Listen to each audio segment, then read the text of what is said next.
कि हमने ठीक ठीक तरीके से भगवान को पुकारा है।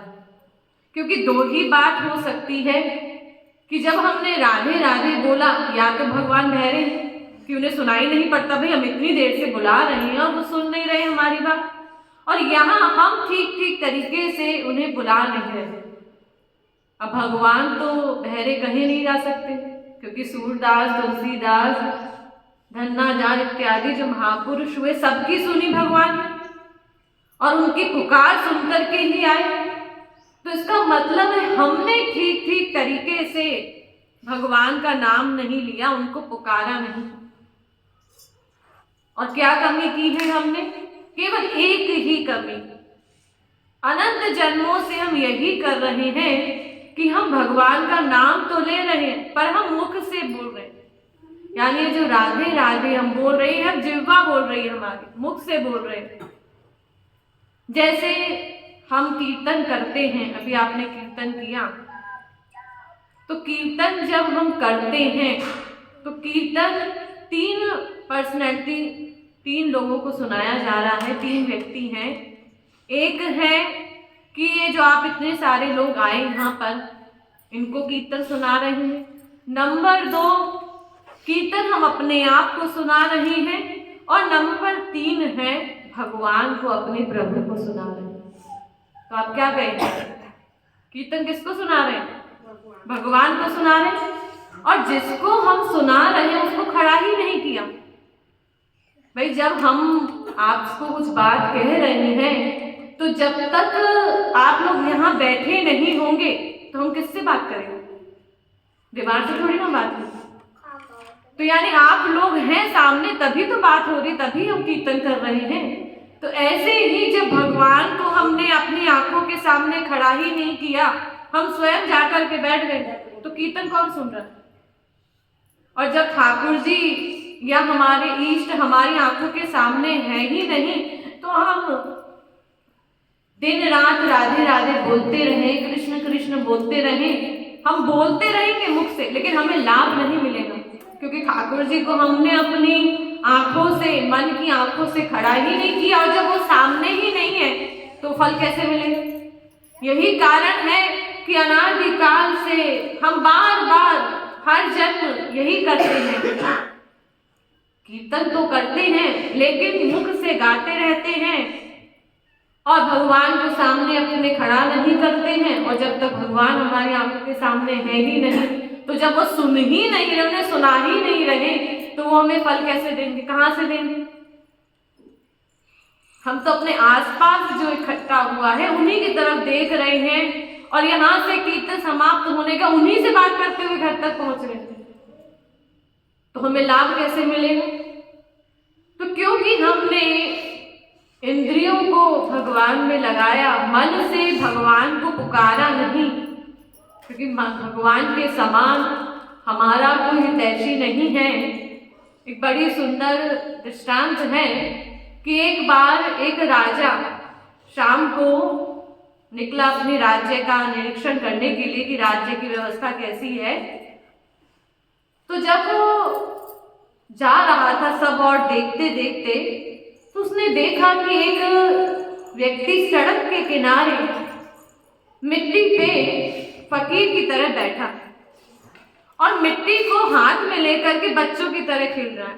जैसे बच्चे करते हैं ना, छोटा सा बच्चा, उसे क्या पता मिट्टी क्या है और पत्थर क्या है और टॉफी क्या है।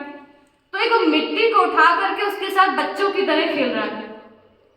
राजा के मन में आया, हो सकता है कि शायद इसके पास रहने के लिए घर नहीं हो, खाने के लिए भोजन नहीं हो, पहनने के लिए वस्त्र ना हो, तो मैं तो राजा हूं, तो क्यों ना मैं इसकी थोड़ी मदद कर दूं राजा होने के नाते।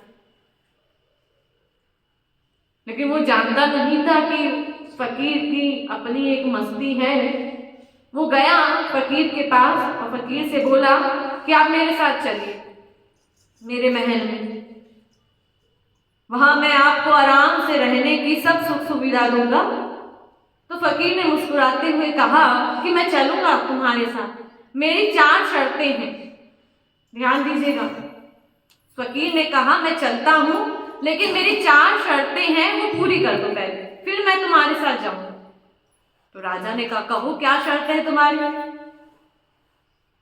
तो फकीर ने कहा, मेरी पहली शर्त है कि मैं खूब खाऊंगा पर तुम नहीं खाओगे। अब राजा बड़ा आश्चर्यचकित हुआ कि ऐसा कैसे भाई, हमारे साथ चलो, तुम भी खाओ हम भी खाएं।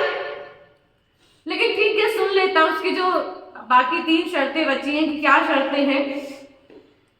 तो राजा ने कहा, आगे कहो तुम्हारी आगे क्या शर्तें हैं? तो फकीर ने कहा कि मेरी दूसरी शर्त है कि मैं खूब सोऊंगा पर तुम नहीं सोओगे, और मेरी तीसरी शर्त है कि मैं खूब अच्छे वस्त्र पहनूंगा लेकिन तुम बिल्कुल साधारण व्यक्ति की तरह रहो, और मेरी सबसे चौथी और सबसे इंपॉर्टेंट शर्त है कि तुम 24 घंटे मेरे साथ रहोगे, एक क्षण को भी मेरे से दूर नहीं जा सकते, यानी मुझे छोड़ के कहीं जाना नहीं है। अब राजा को सुन के गुस्सा तो बहुत आया, अरे भाई मैं राजा हूं, राज्य कैसे संभलेगा, प्रजा का क्या होगा? अगर 24 घंटे मैं तुम्हारे साथ रहूंगा तो राज्य कौन संभालेगा? और ऐसा भी कैसे हो सकता है तुम अच्छा खाओ, अच्छा पहनो, अच्छे से रहो महल में, और मैं कुछ भी ना करूं? तो फकीर ने मुस्कुराते हुए कहा, जब तुम मेरी ये चारों शर्तें मान ही नहीं सकते तो मैं तुम्हारे साथ कैसे जा सकता हूं? तो राजा ने कहा, मेरी समझ में नहीं आ रहा। तो फकीर ने कहा कि राजा, तुम केवल एक राज्य के बादशाह हो करके मुझे 4 चीजें नहीं दे सकते। ध्यान देना इस बात पर, वो एक राज्य का ही तो राजा है, समस्त भारतवर्ष का तो है नहीं। तो एक राज्य का राजा हो करके तुम मेरी 4 शर्तें नहीं मान सकते, पर मेरा जो राजा है, मेरे जो बादशाह है, मेरा बादशाह तो मेरे प्रभु हैं, वो मेरी सारी ये शर्तें मानते हैं, क्योंकि वो नहीं सोते भगवान, पर वो मुझे सोने देता है। भगवान केवल भाव के भूखे, हम तो रोज खाते हैं। और सबसे इंपॉर्टेंट बात फकीर ने कही, ये 24 घंटे हर श्वास मेरे साथ है, मुझसे कभी दूर नहीं होता कि मुझे एक सेकंड को भी छोड़ दे, क्योंकि भगवान हमारे हृदय में बैठे। तो जब इतना बड़ा बादशाह, इतने बड़े प्रभु मेरे साथ हैं, तो मैं तुम्हारे साथ क्या करूंगा चल करके? तो भगवान के समान हमारा हितैषी, हमारा मित्र, हमारा सहायक केवल और केवल इष्ट भगवान ही है, महापुरुष ही है। क्योंकि हम उनकी कृपा को रियलाइज नहीं करते, भीतर से, हृदय से हम कीर्तन को कर रहे हैं, पैरों से चारों धाम की मार्चिंग भी करते हैं। और अभी आपने देखा इस समय प्रयाग में महाकुंभ का आयोजन हुआ, समागम हुआ, सब लोग गए। अब वहां जाकर के होता क्या है, प्रयाग में जाने से हमारे पापों की शुद्धि होती है, पाप धुलते हैं। लेकिन फिर व्यक्ति आकर के पाप करता है। और आज जो हम यहाँ बैठ करके संकीर्तन कर रहे हैं, तो संकीर्तन करने से भी हमारे पापों का, वहां जाकर केवल तन की हम धो करके आ गए, शरीर को धोया फिर वापस, मन नहीं धुलता हमारा, शरीर धो करके आते हैं, हम शरीर की तो डुबकी लगाते हैं ना। और भगवान नाम लेने से, अभी जो आपने राधे नाम लिया, उससे 2 लाभ हुआ, मन की भी शुद्धि हुई और तन की भी शुद्धि हुई, दोनों की शुद्धि एक साथ, बिना कहीं गए। तो हम हृदय से करुण क्रंदन करके भगवान को नहीं पुकारते, और भगवान तो अंतर्यामी है, वो तो हमारे भीतर बैठा है, भला उससे कोई भी बात कहाँ छुप सकती है। जैसे एक बच्चे को भूख लगी हो, और अगर बाई चांस आप खाना बनाने में किसी दिन लेट हो जाए, तो बार बार 3 बार 4 बार किचन के चक्कर काटे, जब तक खाना नहीं बन जाता आपका, तब तक वो बार बार आकर के पूछेगा खाना बना कि नहीं बना, खाना बना कि नहीं बना, और खाना बन गया तो फिर नहीं चक्कर काटता। तो ऐसे ही जिस दिन हमारे अंदर इतनी भूख बढ़ जाएगी कि भगवान से मिले बिना रहा नहीं जाएगा, तब भगवान चले आए। तब हम जब राधे नाम लेंगे तो भगवान को भी हमने कहा कि राधे तो है श्याम की शक्ति, जो करते हैं राधे की भक्ति। तो श्याम सुंदर भागे भागे चले आते हैं, पर आते तब हैं जब हमारे अंदर इतनी भूख पैदा हो कि हमसे रहा ना जाए। जैसे उस बच्चे से रहा नहीं जा रहा, वो बार बार चक्कर काट रहा है क्योंकि उसे भूख लगी है भीतर से। ऐसे ही हमारे अंदर भूख होगी, यानी उनको पाने की इच्छा होगी, कब मिलेंगे, कब दर्शन देंगे, तो भगवान को भी आना पड़ेगा, क्योंकि वो तो अकारण करुणामय है। राधा रानी तो ऐसी हैं कि अधाधुंध कृपा लुटा रही है हमारे ऊपर। संसार में आपकी बात कौन सुनता है? सोचिए, संसार में आपकी बात कौन सुनता है, कौन समझता है आपको? जो आपको जानता है, जिससे आपका रिश्ता है, संबंध है। भाई ये मेरी माँ है, ये मेरा पति है, ये मेरे बच्चे हैं। आप रास्ते से जा रहे हैं यहाँ से और तमाम गाड़ियां जा रही हैं, पर कोई आपको जानता ही नहीं तो गाड़ी क्यों रुकेगी? और अगर कोई जानकार है, आपको जानता है, तो गाड़ी रुक जाए। तो ऐसे ही भगवान राधा रानी की कृपा का अनुभव हमें तब हो जब हम उनको रिश्ता बनाए उनसे। अब भगवान मान करके हम उनको रखेंगे, रिश्ता बनाया ही नहीं है, तो कृपा जो हो रही है वो अनुभव में आएगी। जैसे एक व्यक्ति ने, बेचारा बहुत गरीब था, तो उसने अपने सोचा कि कल को मेरी बेटी की शादी होगी तो कुछ पैसे जाकर के दुकानदार के पास रख दिए। 500 रुपये, उस जमाने में तो 500 रुपये बहुत बड़ी बात होती थी। तो उसने 500 रुपये रख दिए कि कल को जब मेरी बेटी बड़ी हो जाएगी तब मैं ऐसे अच्छे से उसकी शादी वादी कर दूंगी। अब जब काफी समय बीत गया, वो दुकानदार के पास गया कि भैया मेरे पैसे देना। तो दुकानदार ने कहा कौन से पैसे, कब दिए मुझे? अब वो व्यक्ति बड़ा परेशान, दुखी हो गया कि भाई मेरे पास वही एक मेरी पूंजी थी जो मैंने जैसे तैसे कमाई थी और वो भी नहीं दे रहा। तो बेचारा दुखी होकर के घर वापस लौट आया और उसके मन में आया क्यों ना मैं राजा से कह दूं,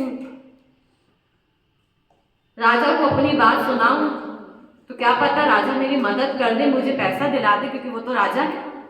गया राजा के पास और राजा के पास जाकर के अपनी फरियाद सुनाई। तो राजा ने कहा ठीक है, ऐसा करना, तुम कल आना मेरे पास, और कल जब मेरी सवारी निकलेगी तो वहीं खड़े हो जाना उस दुकानदार के पास जिसने तुम्हारे पैसे देने से मना किए, बिल्कुल उस दुकानदार के सामने खड़ा हो जाना। उसने कहा ठीक है। अगले दिन जब राजा की सवारी निकली तो सब फूल वर्षा करने लगे, सब हाथ जोड़कर खड़े रहे, माला पहनाने लगे। तो जहां वो दुकानदार खड़ा था वहीं पर वो व्यक्ति जाकर के खड़ा हो गया। राजा ने उसे देखा और देख करके कहा कि अरे गुरुजी आप यहाँ कैसे? आइए आप हमारी बग्गी में बैठ जाइए। अब वो दुकानदार बड़ा हैरान, आश्चर्यजनक, और राजा थोड़ी दूर आगे जाकर के बोला मैंने तुम्हारा काम कर दिया, अब तुम्हें कुछ करने की जरूरत नहीं है। क्योंकि दुकानदार को लगा कि अरे ये तो राजा का भी गुरु है, तो कहीं राजा से ही मेरी शिकायत ना कर दे, मेरी दुकान का काम ही बंद ना हो जाए। घबरा गया वो, और उसने जो 500 रुपए उसने जमा कराए थे उसकी बजाय उसको 12,000 रुपए दे करके और उससे कहा कि जो भी तुम्हें चाहिए अगर जरूरत पड़े तो मुझसे मांग लेना। यानी केवल सोचिए, एक राजा से उसका संबंध होने से, यानी राजा के पास जाने से राजा को उसने अपनी बात बता दी, तो उसकी जो विपत्ति थी, जो समस्या थी, वो दूर हो गई। ऐसे ही जो दुनिया का राजा है यानी भगवान, उनसे हम रिश्ता जोड़ लें। रिश्ता क्या? कि उनको हम अपना मान लें। हम अपना मानते नहीं, बस बोलते हैं मुझसे, अरे जी भगवान तो मेरे ही हैं। मेरे हैं तो फिर हम, जैसे संसार में अगर छोटे से बच्चे को तकलीफ होती है तो हम दुखी होते हैं ना, रोना आता है बिना कहे। और भगवान मिले नहीं, कोई फर्क नहीं पड़ रहा हमें, सब काम हमारे दिल के जैसे वैसे ही चल रहे हैं। यानी हम उनको अपना माने नहीं, बोलते जरूर है, मानते नहीं है। और जब मानेंगे ही नहीं तो हमें लाभ कैसे मिलेगा? तो जो कृपा है राधा रानी की, वो अधाधुंध हमारे ऊपर हो रही है, लेकिन हम लाभ तब तक नहीं ले सकते जब तक हम स्वयं रियलाइज ना करें भीतर से। वैसे बड़ा सुंदर कहा है कवि ने कि इंसान अपना ये इतना सा जो चेहरा है उसे खूब सजाता है, उसमें खूब अपना केयर करता है, जिसपे सबकी नजर पड़ती है, क्योंकि लोग तो यही देखते हैं बाहर को, लेकिन आत्मा को सजाने की कोशिश नहीं करता या आत्मा पर विचार नहीं करता जिसपे भगवान की नजर पड़ी है, या जिसपे भगवान ध्यान देते हैं कि वो थोड़ी देर बैठ करके भगवान का भजन कर ले, साधना कर ले, ध्यान कर ले, क्योंकि भगवान की नजर है शरीर पर, हमारी बहिरंग चीजों पर संसार वालों की नजर है। अरे ये ऐसा कपड़ा पहनी है, ये ऐसा बोलती है, ये ऐसा करती है, संसार वाले देखते हैं। और भगवान क्या नोट करते हैं? भीतर से हमारा हृदय कैसा है, हमारा मन कैसा है।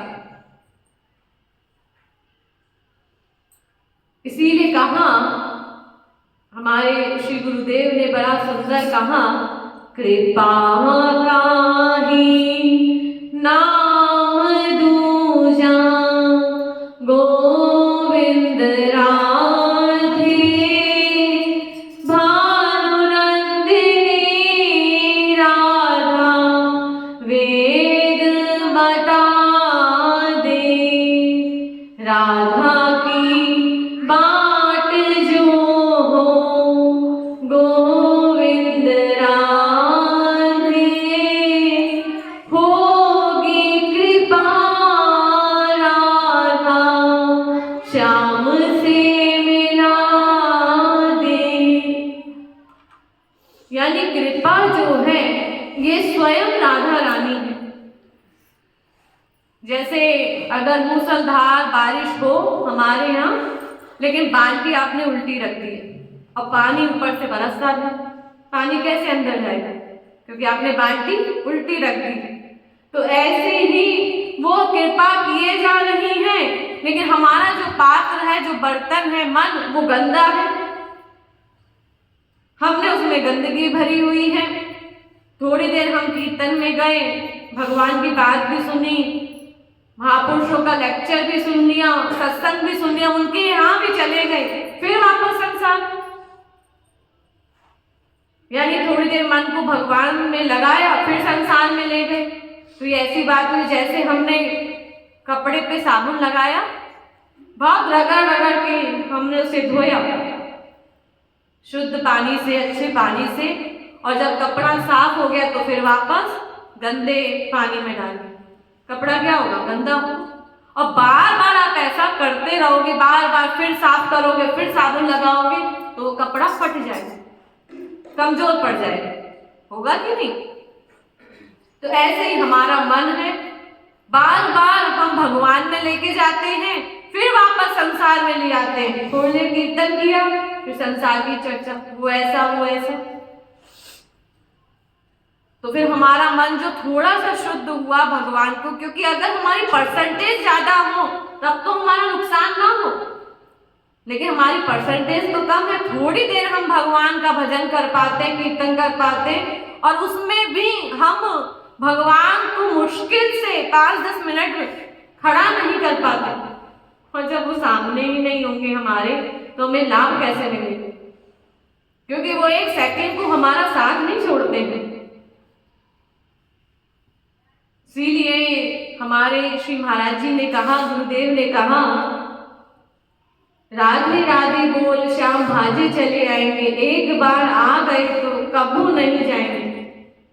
यानी एक बार अगर श्याम सुंदर आ गए ना, फिर नहीं जा सकते। बस एक बार आ आने की देरी है उनकी। फिर तो अगर वो भी चाहे जाना तो जा नहीं सकते। क्यों? क्योंकि एक बार राधा रानी और श्याम सुंदर जा रहे थे, निधिवन से लौट रहे थे, तो ठाकुर जी ने देखा कि राधा रानी के चरणों में मिट्टी लगी है।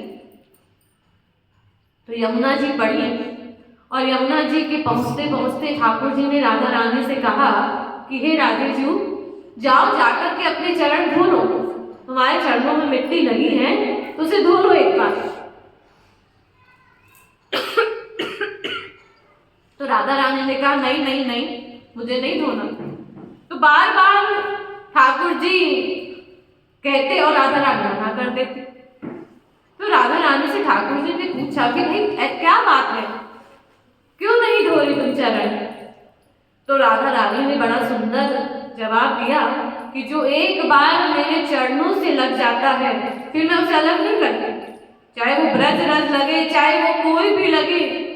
एक बार जब मुझे पकड़ लेता है मैं उसे नहीं छोड़ती, वो छोड़ देता है पर मैं उसे नहीं छोड़ सकती। और बिल्कुल यही बात हमारे श्री महाराज जी ने कही, जग छोड़ना ही होगा गोविंद राधे, पहले ही छोड़ मान हरि में लगा दे। तो संसार तो एक दिन आपको छोड़ना पड़ेगा। कोई ये नहीं कह सकता मैं तो नहीं छोड़ूंगी, छोड़ना पड़ेगा। आप चाहे या ना चाहे भगवान छुड़ा लेंगे। तो छोड़ना तो है ही। समझदार वही है जो पहले छोड़ करके अपने मन को, यानी छोड़ने का मतलब ये नहीं है कि गृहस्थी के सब अपने बच्चों को, अपने पति को, अपने सबको छोड़ छाड़ करके हम बाबा जी बन गए। छोड़ने का मतलब है मन से हमारी आसक्ति खत्म हो गई। हम सब काम कर रहे हैं लेकिन ड्यूटी कर रहे हैं, मन नहीं है हमारा। तो पहले ही छोड़ करके मन को भगवान में लगा दे, उसे छोड़ना कहते हैं। क्योंकि संसार तो एक दिन हमसे राजी राजी या बेराजी छुड़ा ही लिया जाएगा। तो एक बार अगर राधा रानी श्याम सुंदर हमें मिल गए फिर वो हमें छोड़ नहीं सकते। जैसे किसी के पास बल आ गया तो बलवान कहलाया, धन आ गया तो धनवान कहलाया। ऐसे ही जिसे भगवान मिल गए फिर उसे कुछ भी भगवान से कहने की, बोलने की आवश्यकता नहीं है।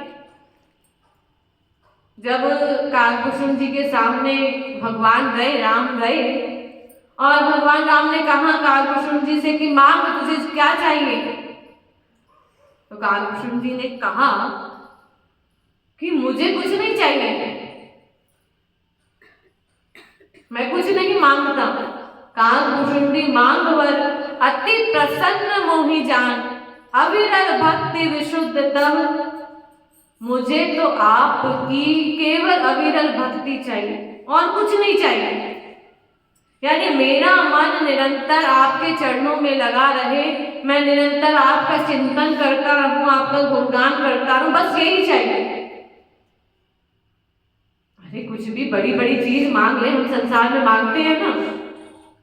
भगवान के मंदिर में गए, अगर हमारे को संत मिल गए तो हमने संतों से, भगवान से सबसे मांग लेते हैं भाई मेरे बच्चे की नौकरी लग जाए, मेरा ये काम बन जाए, मेरा ये काम बन जाए। तो भगवान से हम मांगते हैं। तो भगवान राम ने कालभूषण जी से कहा मांग ले, तुझे जो भी चाहिए, सिद्धियां मांग ले, निधियां मांग ले, जो चाहिए मांग ले।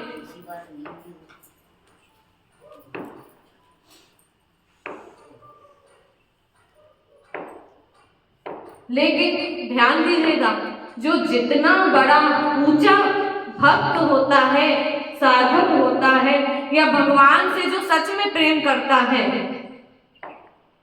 वो भगवान से मांगता नहीं। क्यों? क्योंकि हम मांगेंगे हे भगवान, हे हनुमान जी ऐसी कृपा करो मेरे बच्चे की नौकरी लग जाए, मान लो लग भी गई आपको, फिर दूसरी कामना होगी, क्योंकि संसार में कोई ना कोई तो कमी है हमें।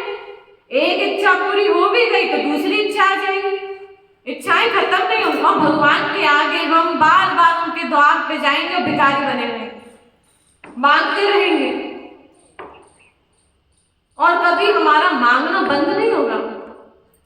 तो इसीलिए अगर मांगना है, ऐसा नहीं मांगना नहीं है भगवान से, मांगे, क्योंकि भगवान ही तो हमारे सब कुछ है, लेकिन ऐसा मांगे कि फिर हमें मांगना ना पड़े। ये नहीं कि आज गए फिर मांगने चले गए, फिर कल चले गए, फिर 1 महीने बाद 4 महीने बाद कोई दुख आया फिर चले गए भगवान के पास कि हमें ये दे दो। ऐसा कुछ मांग ले भगवान से एक बार में ही कि फिर हमें मांगना ही ना पड़े। वो क्या है, वो बताया हमारे गुरुदेव ने, हरि ते नाम मांगो कछु गोविंद राधे, मन दे के हरि को भिखारी बना दे। अगर उन्हें कुछ मांगना ही है भगवान से, जी हम तो मांगेंगे भगवान से, हमें तो मांगना है, आदत है हमारी। भगवान कहते हैं ठीक है मांग, हम तो आपसे ये मांगते हैं कि बस हमारा मन आप में लग जाए, क्योंकि जब वो हमारे हो जाएंगे तो फिर तो सब कुछ दे देंगे, और जब वो सब कुछ दे देंगे तो हमें मांगना क्यों पड़ेगा भाई। जब हमें सब कुछ मिल जाएगा, भगवान ही मिल गए, अब कोई भी माँ कोई भी पिता अपने बच्चे का बुरा चाह सकता है, संसार में ही नहीं चाहता, तो वो तो जगत पिता है, जगत जननी है राधा रानी। तो जब हम उनसे उन्हीं को मांग लेंगे तो हमें कुछ भी मांगना नहीं पड़ेगा, और बिना मांगे ही हमें सब कुछ मिल जाएगा। रोज रोज मांग करके भिखारी क्यों बने, भगवान को ही मन दे करके अपना बना ले ताकि हम माला माल हो जाए। बोलिए वृंदावन बिहारी लाल की।